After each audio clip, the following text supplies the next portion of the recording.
Have you ever gone on a walk, given a good old friendly hello and received no response? How about taking an elevator in complete silence with the same person you see regularly? Are you afraid of eye contact? Do you feel like a weirdo in public? If you answered no to most of these, try living in Seattle. I'm born and raised in this cold, and I'm not referring to temperature, state, and today I want to discuss the effects this Seattle freeze has on creativity, and towards the end, give some tips on how we can unfreeze this city. I did my research, and someone started a thread on Quora, why is Seattle so unfriendly? Steve said, I remember my first day at my new job, getting on the elevator and giving people an up nod, hey, what's up? And saying hi, like I would have any given day in Georgia. Geez, you would have thought I farted. Steve, we've been there. V. Bush. I don't know, these names are on there. V. Bush said, I'm from the Bay Area. People are very talkative, and Seattle is like pulling hair to have conversation. Lastly, Ryan said,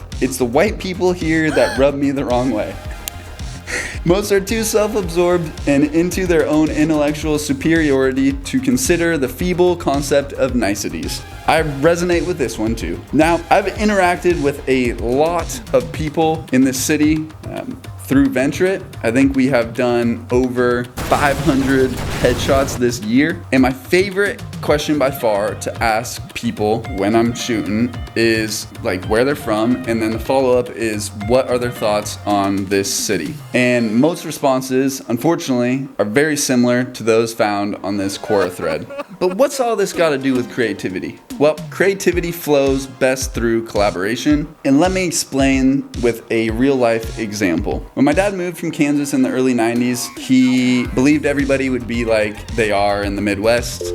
After a game of pickup basketball at one of the local gyms, a fellow player invited him over to watch a game that weekend. When he showed up, there was no game, and instead, he was shuffled into a room full of people where they were essentially sold a Ponzi scheme. Unfortunately, this was not a one-off occurrence, and instead, he began learning that in Washington, when someone asks you to hang out or they'll see you later, that there's little to no chance of that actually happening. My dad eventually stopped playing pickup basketball games, primarily probably because he blew out his knees, but also I would imagine because he felt that there were very few genuine connections being made throughout this. I believe creativity operates the same way.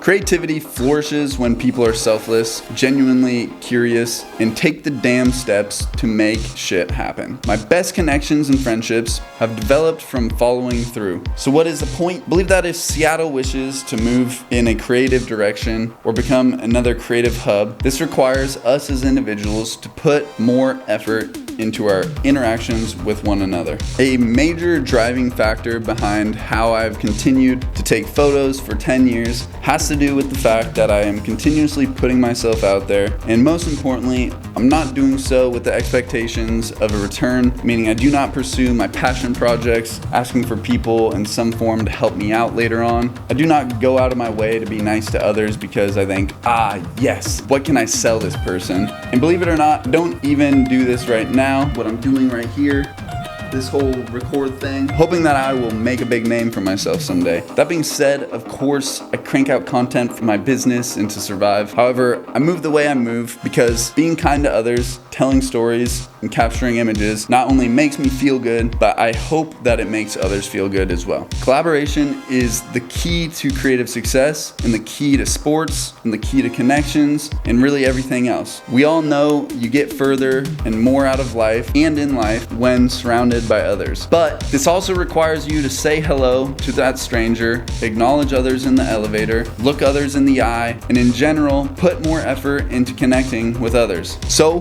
what can we do to build a more creative community? Well, let's keep it simple. Follow through on your word. If you say you will do something, say meet to discuss, plan a shoot, reconnect, follow through. It's okay to smile.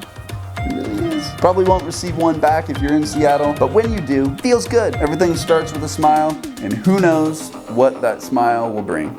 Try to be less self-absorbed. Call someone you haven't in a while. Take a walk without headphones. Verbally say hello to a stranger. Watch them be in shock by this simple, completely normal, yet strangely foreign gesture.